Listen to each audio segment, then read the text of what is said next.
Welcome to The Explainer. Today, we are going to tune into a really fascinating and honestly sometimes mysterious sound that our own bodies can make. We're talking about the heart murmur. You know this sound, right? Lub-dub, lub-dub. It's that classic, steady rhythm of a healthy heart. It's so reassuring. It's basically the sound of these tiny, perfect little doors, our valves, opening and closing exactly when they're supposed to. But what if, in between those familiar beats, you hear something extra?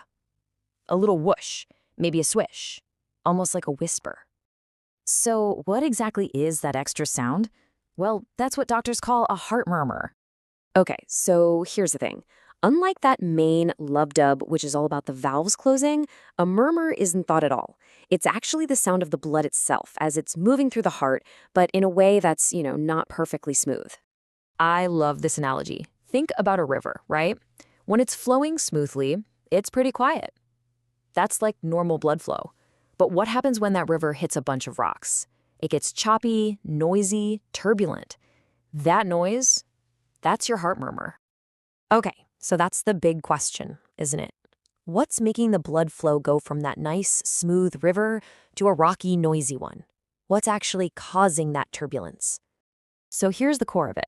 When that nice, smooth flow, they call it laminar flow, gets all disrupted, it starts creating these little whirlpools and vibrations in the blood. And it's those vibrations. That's what a doctor is actually hearing with a stethoscope. That's the murmur. So how does this happen? Well, it pretty much boils down to two main kinds of, let's call them plumbing problems inside the heart. Let's check them out. All right, so here are our two main culprits. First, you've got stenosis. This is when a valve is just too stiff or narrow, so the heart has to force blood through this tiny little opening, and that creates this high-pressure jet and a lot of noise. Then, on the other side, you have regurgitation. This is when a valve is leaky. It doesn't close all the way, so blood actually flows backward. Both of these things, stenosis and regurgitation, they're going to create that noisy, turbulent flow we've been talking about. And this is where it gets really cool. This is where a doctor basically becomes a detective. Just by listening really carefully to the murmur, they can figure out a ton about what's going on inside the heart. The number one clue they use, it's all about timing. Is the murmur happening during systole? That's when the heart is contracting and pumping blood out. Or is it happening during diastole, when the heart is relaxing and filling up? And this distinction is absolutely critical. A systolic murmur is happening during that powerful squeeze. A diastolic one happens as the heart chills out and refills. Think about it. A narrow valve, stenosis, that's going to make a noise when the heart is trying to force blood through it, right? During the squeeze. But a leaky valve, regurgitation, that's probably going to make a noise when blood is leaking backward while the heart is trying to fill up. So just knowing when it happens, that's a massive clue. So timing is key, for sure. But it's not the whole story. The volume of the murmur, how loud or soft it is, that can change too. And that gives the doctor even more clues to work with. It makes sense, right? If you move blood faster, the murmur's going to get louder, kind of like turning up the faucet. And other things matter too. If someone has anemia, their blood is a bit thinner, and that can actually create a murmur more easily. Heck, even just sitting up versus lying down can change the blood flow enough to make a murmur appear or disappear. It's all connected. Okay, let's get to the question that's probably on your mind, especially if you've ever been told you have a murmur. Is this a bad thing? Is it dangerous? All right, if you remember one thing from this whole explainer, make it this. There's a huge difference between a functional or innocent murmur and an organic one. An innocent murmur means there's nothing structurally wrong with your heart. But an organic murmur, that is a sign that there's a real structural issue like a damaged valve. It's pointing to an underlying problem. So what's a common cause of a harmless, innocent murmur?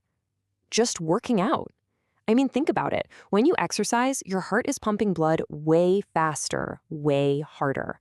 That super fast flow, all by itself, can create a temporary murmur in a totally healthy heart. And you see this all the time in kids and teens whose hearts are still growing. So let's put it all together. When doctors are looking at a problematic murmur, they often think in two main categories. You've got your expulsion murmurs, that's blood being forcefully expelled through a narrow spot, like with stenosis. And then you've got regurgitation murmurs, which is that backward leaky flow we talked about. All right, let's wrap this up and look at the big picture here. When a doctor hears a murmur, what does it really mean? This is probably the most important thing to understand. A heart murmur is not a disease, it's a sound. It's a clue. It's a sign that tells a story about how the heart is working. It's the beginning of the investigation, not the end. And you can see how this all comes together, right? The doctor hears an extra sound, they figure out its timing and its quality. Then, those clues point to a specific kind of blood flow, and that reveals the story of what the heart's structures are actually doing. It's pretty amazing detective work.